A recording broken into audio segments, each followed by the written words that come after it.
Hello everybody and welcome back. My name is Winback, and on today's episode of Heroes of the Storm, we're going to be playing the newly updated Hogger. Thank you for hanging in there with me while this patch comes through. I didn't want to touch this character again until he got knocked down into place. So now that he's gotten a bit of change, and we can kind of carve out a niche for him, I can talk a little bit more about how I think he works and the way that I play him specifically. This is a YouTube video though, so feel free to like, comment, and subscribe. We do 4 of these a week. This is going to be number 4 for the week, and this whole week is basically going to be dedicated to characters that are being patched or were patched in the most recent go from January 19th, 2021. So, all that out of the way, we're on Cursed Hollow today. We are playing with a Junkrat, Ariel, Gul'dan, and Kael'thas versus a Rexxar, a Genji, a Brightwing, a Jaina, and a Kira. We've got our full health right now, and the enemy team's a little bit reticent to attack me. Which is kind of weird, because they have the Misha, who can just hang out, the Kira, who can go in, and then the Genji, who can just run at us also. So, it's kind of strange. Oof. Now comes the point when Kira interrupts our Hog Wild so that we can use the Hog Wild in the future to kill the Brightwing. Funny how that works. Genji stopping the rotations from the Gul'dan so he can't get down to the lane to soak it, but I am here to take over that job for you, my friend. And now we can talk about some Hogger abilities. So our Q is called Staggering Blow. It's on a 12-second cooldown. We are going to swing our chain in a wide arc, knocking people back, and if they hit a wall, they are going to take bonus damage, and they are going to be stunned for 0.75 seconds. We're also going to gain Rage, which is our resource mechanic on this character, and we'll talk about that once we happen upon his trait. But basically, Rage is going to... Oh my god, that's a 3-person gank on a Hogger. I guess? Sure. You don't really need to do all that kind of rotating when there's a guy with an unstoppable button and really poor wave clear. Yes, I said poor wave clear. Hogger's wave clear is not amazing. You did just see the stun happen there on the Jaina into the wall, though. Pretty good stuff. And all that is kind of based on the angle of the Q. Some abilities are just going to knock in a straight line. Looks like Staggering Blow is one of the abilities that's always going to knock in whatever direction the cone is facing your enemy. So, big whip to knock Jaina away from the gate, and we are going to Staggering Blow her into the wall. Yes, I know what I said. I'm going to die. No, I'm not. I hit a W with plenty of healing on it. That is going to lead us into the patch notes going on right now. So the first buff for Hogger with this go is going to be the Journeyman Cooking. This is the talent that I really like the best at level 1. This is going to increase our maximum health gain from hitting W's from 6% to 8% of our maximum health.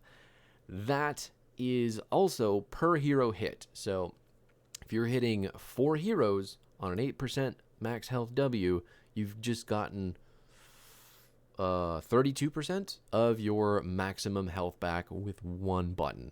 Not to mention, the talents that we're going to take later on in this build are going to let us put lots more dynamite on the ground. So that huge buff for this build. The tragic side of it is that the health has been reduced for the character pretty significantly from 2320 to 2260. I know it doesn't sound like a whole lot, but any reduction from maximum health on the character when he has maximum health healing abilities is going to hurt a little bit. We're also going to lose a pretty decent chunk of max health healing from using our loot hoard because we lost a full second off of the duration, which I believe is going to drop that bad boy down to a pretty significant, what was it? It was like 15%, and now it is going to be 3% of our maximum health. Yes, so 15%, now it's only 12% of our max health. And that's still over a duration. The duration window, obviously being smaller, is a thing in and of itself. Junkrat and Kael'thas not realizing that their entire team is not with them yet, so maybe not a good idea to start walking towards the enemy. Just saying, it's out there. Suggestion. But our ability, our W ability, since I haven't actually talked about it itself, the W is going to be a boot full of dynamite. Super creative, original, I know. Really hot stuff coming out of the Looney Tune bin for Hogger. But what's going to happen is when it hits a character, it is going to do 30% slowing for 2 seconds, and it's going to do some damage. If we manage to land the ability in the center, so there's a teeny circle right in the middle, I would have hit her with that if I hadn't queued immediately, but I'm bad, so here we are. We're going to get 10 rage, and those bonuses are going to go off immediately. So basically, you're going to throw it, it's going to deal damage and slow and all that stuff, and there is no delay, which is fucking cool. You're going to see it right now on Kira. We managed to hit her with the center.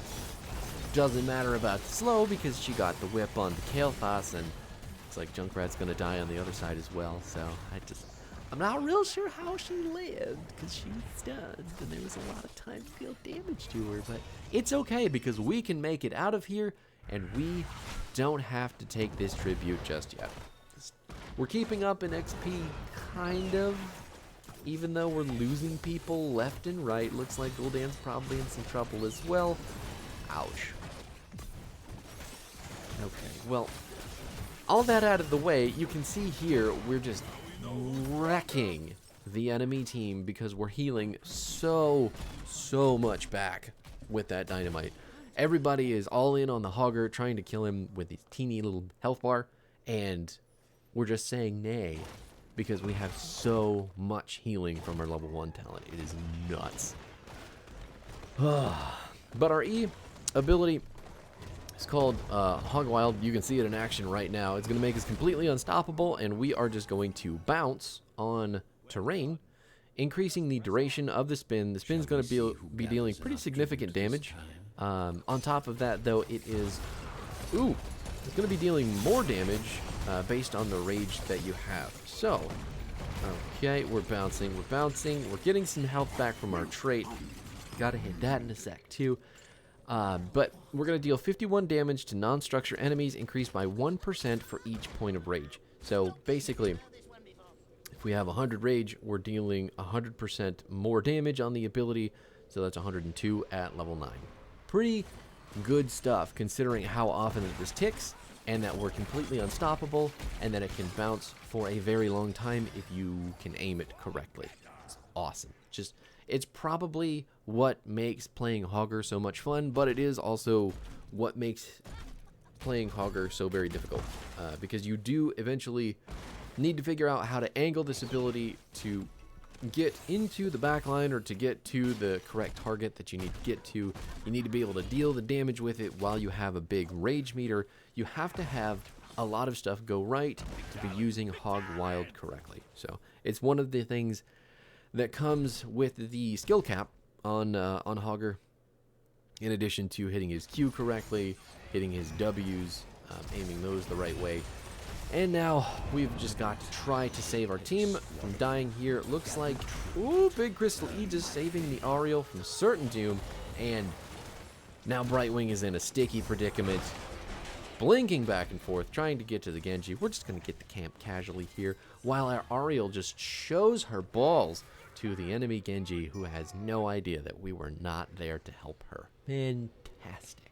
Just pure courage. Right, but the time has come. Now we have to try to stop the enemy team from channeling this objective. There's a bear down. I'm not sure how much that's going to help us. They still seem kind of terrified to come in, but wow. Is she actually going to kill him? She is.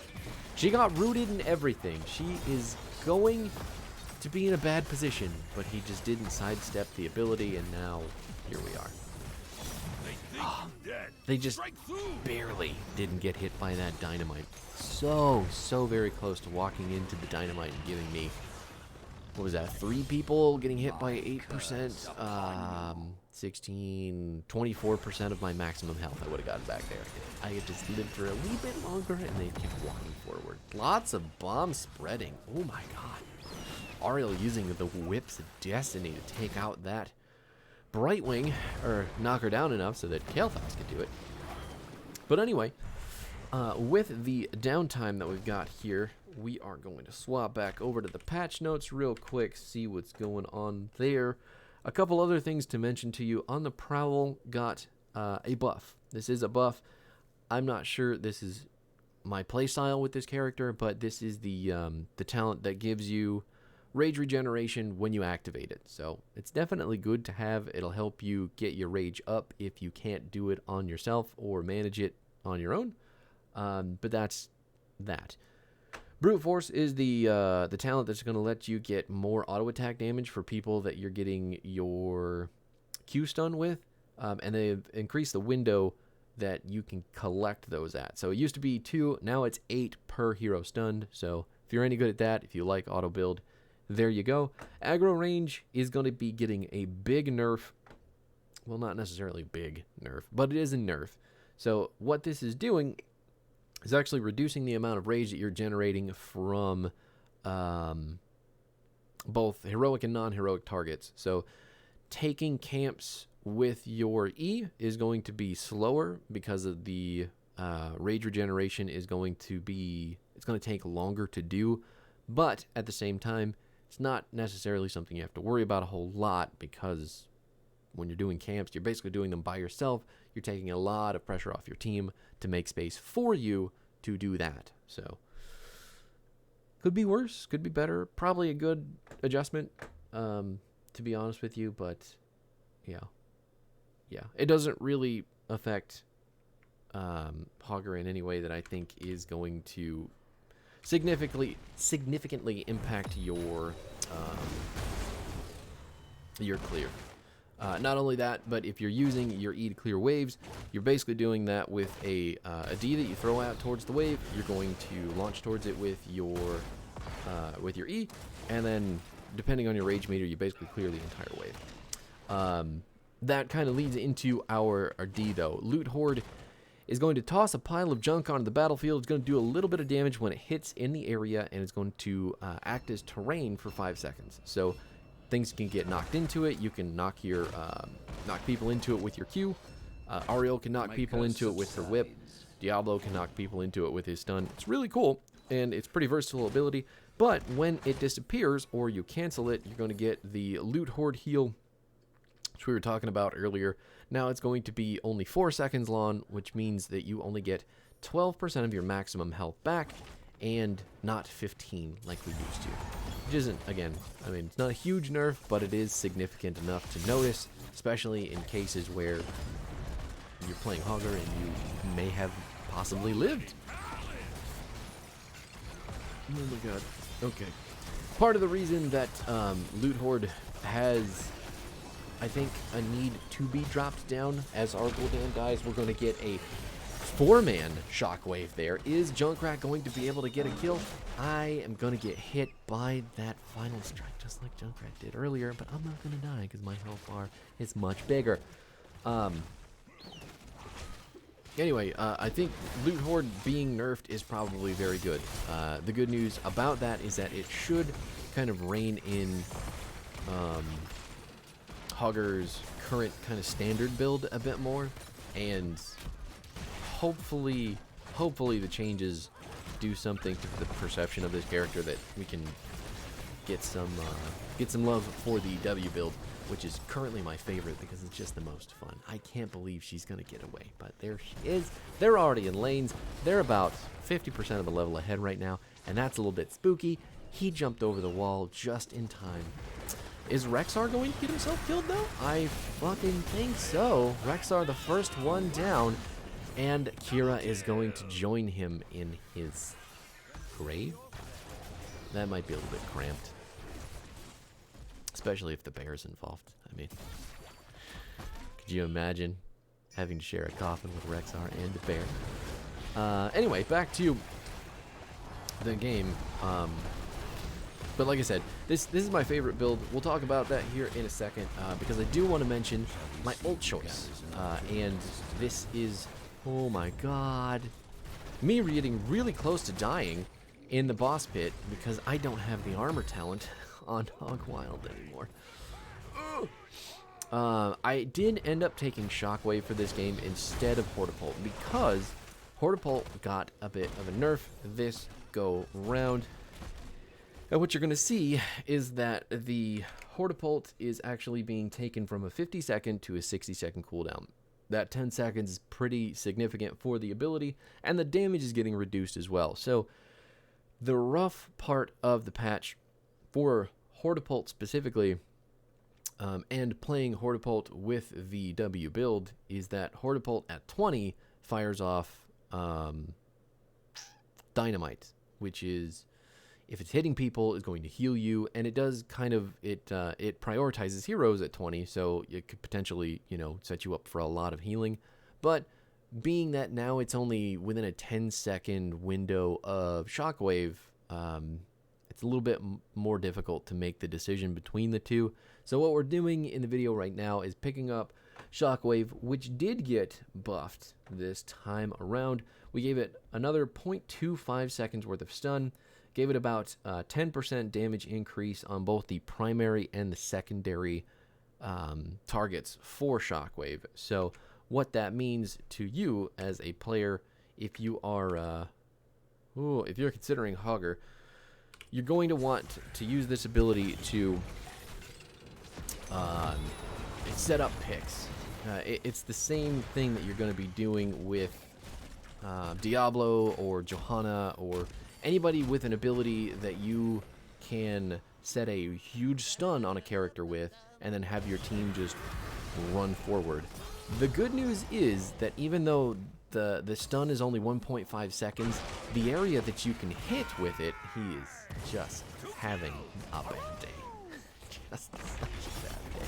You can see right there, like, we kind of missed the straight line skill shot of Shockwave, but because the point blank AoE of the ability is so fat, we can hit lots and lots of people with a big stun and some pretty decent damage. So you'll see it as the video goes on, but I think the nerf to Hortipult is definitely going to put Shockwave, you know, maybe give it some time in the spotlight, because it is very good. It's good on the flank. It's good off of one of your bounces. It's just, it's hot stuff. Just straight off of the stovetop, you know. Been cooking for a while. But now that we've gotten our ultimate out of the way, we can talk about the build itself. I'll knock it out for you real quick here, and then we can talk about the nuance to it. We've got Journeyman cooking at 1, aggro range at 4, dense blasting powder at 7, shockwave at 10, pummel at 13. We've got kablooey at 16, and then at 20, we are actually going to pick up power spike. So all that out of the way, you've heard me talk about it up until this point about our level 1 talent with the healing that we are getting from the Journeyman cooking. The other good part about this is that you are actually getting your maximum health increased by 10 every time that you hit someone with your W. All those oh, excuse me. Oh shit. Choking on nothing. You can see those stacks down here. We've got currently 51, 510 bonus healing, which is more than enough health to make up for the nerfed amount of health that we took prior to this, if we were building the normal build. Right? Pretty cool stuff. Couple that with our, well, at our 7 and 16, you're going to see the synergy with our W build, but aggro range, still, I think, you got to take it. It's still going to be generating your rage on camps, which is, again, something that you really have to be paying attention to.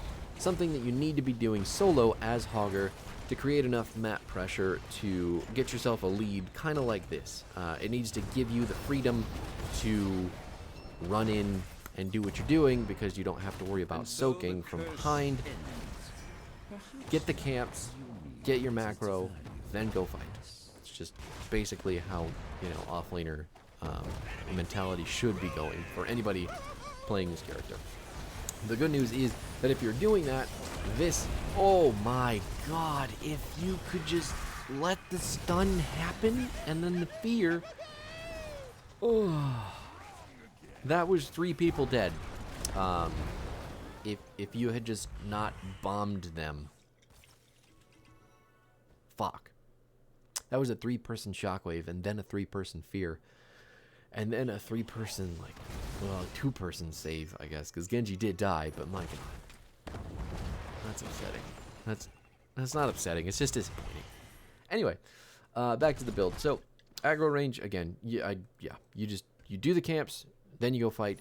The point I was making is that Journeyman Cooking and the W build are very good about,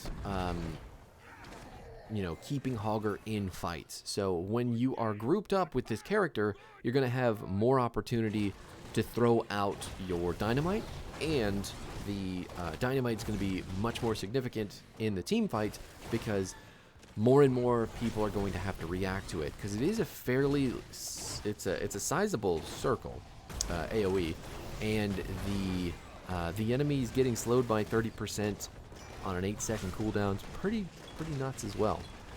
Couple that with the level 7 talent that we pick up, Dense Blasting Powder.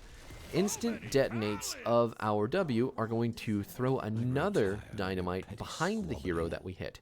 And if we want to instead hit the W that's laying on the ground with our Q, we get to make 3 little dynamites in the direction that we slapped our dynamite with our Q. So you can kind of see it here.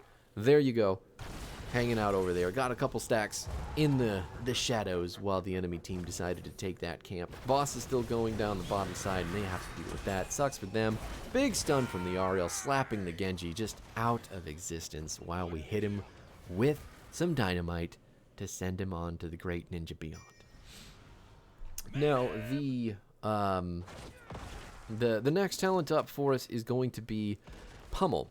And the reason I didn't take Dust Devil is because this is one of the talents that got changed this go round for Hogger. And it was a pretty significant nerf as well. So that being said, the Dust Devil has seen 2 changes up until this point, or 2 nerfs really. So it started off as, what was it? You used to have 60 armor when you were over 50 rage, and then you would have 30 armor when you're under 50 rage when you are using your Hog Wild, which is your E. Now it's been changed to 20 and 40, whereas the nerf that they did to it prior to this one was 30 and 50. So they are still dropping this down because they know that a Hogger with 50 armor spinning in a boss pit or any merc pit is going to be basically unkillable, and he's going to be doing a shitload of damage. And if you got aggro range like you should, you're going to be generating rage and doing more damage. So I think Dust Devil's probably going to see finally some decent balance to it, and the good news is that they're also buffing Pummel. So Pummel is getting the slow duration of the ability increased, and on top of that, we are actually going to see the spell power reduction of the ability see some use as well. So Pummel is going to drop spell power of the people hit by 50% for 3 seconds. The team really won't bring the boss back over here so I can kill it. We're just going for the fight, so I need to leave and start happening on things. Hitting another big shockwave and a huge fear on top of that. Both Misha and Kira are going to get taken out, and the boss looks like it's ready to leash and get some health back, so maybe. Okay, we still don't really have a consensus on what we need to do. Huge bounces, killing the Jaina. These kind of bunched up corridors are perfect for some rockin' hogs. You know what I'm saying? Ugh. Right, but Pummel. Whew. 2-second duration on the slow. Enemies hit by Hog Wild is slowed by 10%, stacking up to 5 times. So you could essentially get a 50% slow and a 50% shrink on the characters that you're hitting with this ability. It's fucking insane. Couple that with the recent nerf to Dust Devil.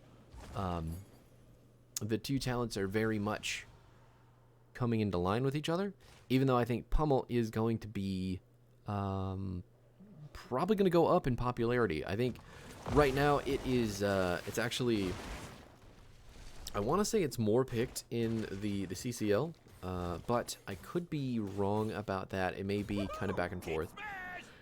If it isn't, it's certainly going to be going forward. I can promise you that. So the other cool thing about this build is that the 16 talent that we're picking up has also been buffed. It's a really small buff. It's only a damage buff, and we're going to get the damage increased by 10% to the 50% that it's currently at. So instant easy throw dynamite detonations deal 50% more damage, and then we're going to reduce its cooldown by 1.5 seconds and increase its slow amount to 50% from 30%. Gul'dan being taken out, but Brightwing and Jaina are going to follow closely behind. We need to back it up a little bit while the Crystal Aegis is going to try to save Kael'thas. Not enough left in the tank to get him out, so it's a 2 for 2. But that's just fine. We can cope with that. Because when the time comes to fight for that objective, we have better bodies than they do. Ariel, Junkrat, and Hogger versus Rexar, Genji, and Kira is going to go better for us because we have a healer and basically a tank, and they have a bruiser and 2 assassins. So doesn't look like they're even going to try to fight for it, which is probably a smart thing because we can't really push into any of their buildings super hard because all that's left is the core and the keep in mid. So we could try to go for that. I feel like getting the camp here is the correct idea because this takes it off the map for them, puts more pressure in the middle lane. Maybe we can get the top and the bottom lanes going onto the core with catapults. Doesn't look like we're on the same page though. This should be dead. Yeah, really quick. Again, it's just poor timing because Junkrat didn't get the memo. And now our poor healer is going to die because she's just doing her best to save the guy who makes bad decisions. Oh well. Anyway. Oh my god, I got polymorphed out of my shockwave. Again. I've got 69 stacks, so you're welcome. I did it for the news. The curse is over. I hope you made the most of it. Just kidding. I'm dead for 60 seconds because I got polymorphed out of my ult. I was going for a shockwave on the Brightwing there to kill her, but I forgot to mention to myself that it has a 0.5 second windup. And that is my hubris. My wanton disregard for the enemy team and their ability to point and click buttons on me while I do my own buttons. Right now, all we have to do is sit and wait, give the boss to the enemy team, and not die.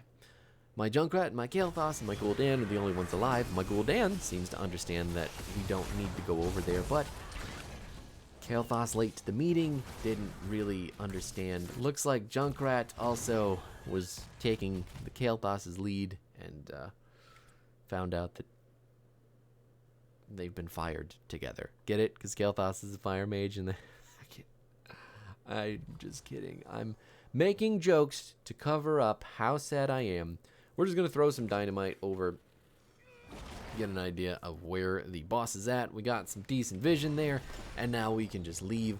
We're going to hold the boss at the gate. The enemy team has to go deal with the giants and the minions and everything going on here. That's 2 katas, 2 giants, so this is kind of crazy territory for them.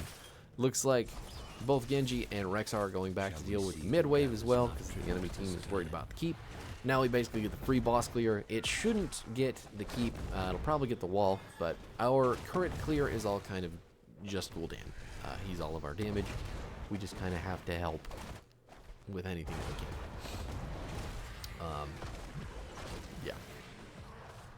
But anyway, our 20 talent, the upgrade for our Shockwave is going to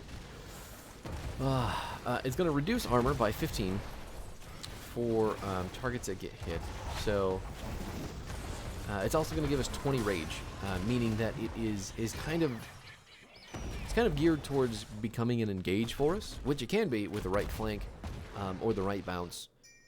But you really don't want to run forward with Shockwave. It's an ability you want to hit from a flank, from the side, or from an angle where you can get the enemy team kind of unaware. The other cool thing about Power Spike is that our trait, the Rage trait, is going to reduce the cooldown. Okay, I hit 2 people, and my team's getting zoned by a Rexar. Ooh, big damage from the Kael'thas and the Phoenix, just kind of zoning everybody back here, so we can get the kill on the Genji, and watch our Gul'dan die to the... Didn't get the reset, luckily, and oh my god, if you haven't ever seen a rocket ride just lined up on someone so much. We could probably go in the game right now, but why not just take a boss for shits and giggles, because here we are. I think I could just do this by myself still, or at least just with Ariel. I don't think it requires Kael'thas. Kael'thas could be pushing the lanes for the boss to push up, but that's fine. We make decisions as a team at this particular moment, not all the moments prior to this one where everyone was running in and dying. Yeah, but so the Rage passive is going to it's going to make our basic abilities cooldown. Basic ability cooldowns refresh 1% faster for every 2 points of rage. So the maximum cooldown reduction that we can get is 50%. We're gonna, yeah, there you go, numbers. And then at 20, that's also going to apply to our Shockwave. So Shockwave's on a 70-second cooldown. Oh my god, that's okay. We all died in the... I was going to go in, and I was going to hit people with my Hog Wild, and it turns out I just decided to dance while the core dies. So, look at, is that me? Huh, wow. I died 2 times. Why am I getting this? But anyway, having the cooldown reduction for Shockwave kind of makes up for that cooldown difference between that and Hortipult. So... having that rage. Look at his face, he's so sick of my shit. Yeah, anyway, having your passive apply to your Shockwave is going to bridge that gap between the cooldowns and probably make it more up more often to use, especially in late game team fights, which is where you want to have it anyway. But there you go.